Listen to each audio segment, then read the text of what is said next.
Hello, good evening and welcome. I'm Karima Brown and you're watching Political Exchange, where we unpack Africa's political economy. The Congress of South African Trade Unions, Cosatu, held its Central Executive Committee meeting recently, its first since its elective conference in September. Then it deferred a number of contentious issues, including its assessment of the government's performance on the economy and whether or not to endorse President Jacob Zuma's second-term bid for the African National Congress presidency to its Central Executive Committee. To unpack what came out of that meeting, I am joined in the studio by Cosatu President Sdumo Dlamini. Mr. Dlamini, thank you so much for joining us and welcome to the program. You had a very important Central Executive Committee meeting. Take us through, let's start with the discussion that you had halted at your elective conference for the for the Central Executive Committee on the Federation's assessment of where we are in terms of the undertakings that were made in Polokwane, whether we have in fact moved and whether Cosatu has gotten out of it what it wanted. Karima, thank you very much and good evening, and thanks for inviting Cosatu in this very important program. Look, we, as you've said, the 11th Congress of Cosatu deferred a number of discussions, particularly the political resolutions and some aspects of our debate, including the assessment of the leadership of the African National Congress and the current phase of our democracy assessment. And the CEC was tasked with the duty to take forward and conclude those discussions. We had a very successful Special Executive Committee, started on Monday, finishing on Tuesday, picking definitely on those issues. Where is the working class today? Counting back 3 years when Cosatu would have taken a number of resolutions, and even going back a bit to 2007, where the ANC had its 52nd National Conference. We indeed come to a conclusion that there is a number of gains that we can observe under the current leadership, but also that there is a number of challenges, particularly informed by the national and the international economic downturn. What is the resultant effect of that to the working class? And yeah, what I wanted to find out is, before we come to the challenges, let's just talk about what Cosatu identifies as gains for its members under the present leadership of the ANC. Look, we are satisfied that in as far as being consulted on a range of issues, for instance, we are at the center of the government's new growth path, and we are a participant in that program, whether it is yielding results that we need or not. The fact is we are at the center, led by the Economic Development Minister Patel. That's one. The program on the IPEP 2, the industrial policy plan that government has come with, talks to exactly the issues that we've been talking about for many, many years, and that this plan is now here.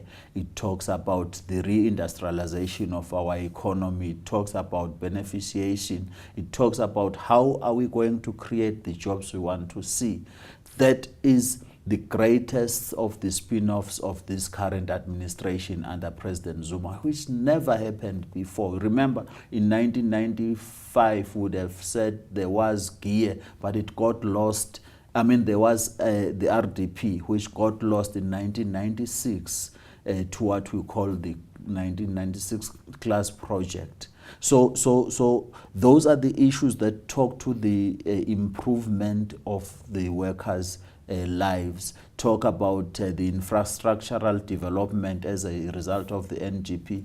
Major pronouncements have been made. The government put aside over 884 billion rands for the infrastructure rollout. We are working together. We've signed 4 accords with government on basic education, on higher education with skills developments, on the green economy, on the local procurement, very, very important interventions that we can say they are there. Yes, the results thereof is what we are working on to see. So indeed, it would have never happened under any other administration. Okay, so if I were to understand you correctly, you're sitting at the policy table, you're not waiting for policy crumbs, you are getting in there, you're able to engage at a policy level. But of course, there are severe shortcomings and there are challenges ahead. Sketch for us what the Central Executive Committee outlined as the shortcomings of the delivery under this current administration. Yes, just to pick a bit on that one.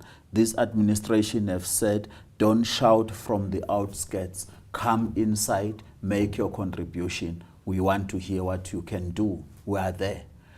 But the CEC then says, at this point in time, we're still experiencing an escalation of the rate of unemployment. We're now at about 25% of the conservative figure. That's about 38% the expanded definition of unemployment in this country, the highest of them all. The inequalities are increasing between the rich and the poor, and it is felt by the poor the most. Talk about the recent episodes of Marikana, which have engulfed the platinum belt as a whole and the mining sector as a whole. It's a reflection of the squeeze the working class is finding itself in. These are the immediate challenges, which is why we say we need an intervention that is going to respond to this and respond drastically and in a most efficient manner. We have decried government's inability to implement its good policies. They are unable to implement. When you look at the inability of government to implement, what do you identify as the key reason for its inability to do so? Is it because we don't have capable people in the state? Is it because of corruption? Is it because our policies are in fact unimplementable? Look, I hold a view that if we managed our resources, if we are managing our systems correctly, if we have correct managers at each and every key point of service delivery, it is possible that we can get these policies being implemented. I don't think we have come to a stage where we say we have good policies, but these policies are unimplementable. I think it's about management, close monitoring of the implementation point of these policies. We're lacking there. That is management, both in the public service and in the private sector. Now, opposition parties have made a lot of complaints and points to what they call the ANC's cadre deployment policy as a main reason at the core of the fact that we have inappropriate people in jobs that they shouldn't be in, that people are getting jobs for pals, particularly if you look at municipal managers, the fact that there are very few financial systems. What is Cosatu's view on the issue of deployment of individuals that are connected to the ruling party that perhaps don't always have the skills to do the jobs that they're supposed to do? Look, Karim, Cosatu has not come to a determination that say the policy on deployment is the problem. We have not, but we continue to say the type of people who are deployed, do they have the necessary skills? Because what is wrong with deploying Karima if she has the necessary skill and she delivers on that? There is nothing wrong with the policy. It is something wrong with the person. Now, is the party, is the ANC capable of identifying correct people for deployment? And my argument and Cosatu's argument will be the majority of the people deployed are doing their job. There are pockets and indeed a number of different pockets of those who even when they are deployed, they steal the money. They take shortcuts, they are sleeping on the jobs. There will be those people. The opposition in doing its work of being critical and being a thorn to the ruling party will then say everything the ruling party is doing is failing. And I think sometimes they are failing the nation as the opposition by just casting a blanket that rubbishes everything the party is doing. I think it is wrong. Cosatu does not take that view. Cosatu says, yes, the country requires the leadership that is able to send a visionary message to the nation as a whole and tilt the balance of forces towards a direction we all want to go.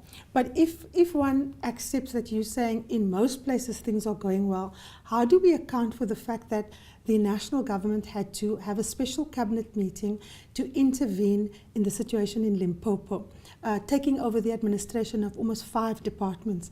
We have a similar situation in the Eastern Cape where there's been previous intervention, particularly in education and health. I spoke very recently to the head of Corruption Watch, Dave Lewis, and he pointed out that those 2 departments are key to corruption, particularly nepotism and tender fraud. Now, those are part of government's 5 priorities. What is Cosatu's assessment of the government's performance, particularly in health and in education and in impoverished provinces like Limpopo and the Eastern Cape? Look, firstly, let's welcome the fact that government has intervened, as you are saying. So, because a paralyzed government will even fail to intervene when a problem is identified. There is an intervention that happens because a problem has been identified. There is a task team that is put in place to investigate further. I think people must start from there before they say the fact that there is a crisis of textbooks, it means we have a failing state. I don't think so. The state. But you do admit that the crisis around textbooks is real. I admit that no one should deny that. Nobody at any moment must deny that. But you should say, what then do we do when we have that crisis emerging and the steps that are being taken? Which is why I say an opposition or Cosatu that will be of assistance to the developmental state will point out at the shortcomings, but will then act and encourage the interventions that are happening. Now, there have been calls that the Basic Education Minister, Angie Motshekga, should be removed from her position because she's been unable to meet what the government has determined as an apex priority, which is education. Does Cosatu share the view that Minister Motshekga should be removed from her post? Cosatu shares a view that say the education crisis in South Africa is a systemic structural problem that even Angie Motshekga alone will not solve. We have to do a lot in the education system. We're dealing with the system. We're not dealing with individuals. The call for people to resign or not may be there, but are they solving the problem? I know that Cosatu at some point would have made that call, but Cosatu goes deeper to say the system itself is incapable of improving the education. It is it's not assisting in releasing and discharging the skills our economies want in this country at the current moment. Mr. Dlamini, we have to take a short break, but when we return, we continue our conversation with Cosatu President Sdumo Dlamini.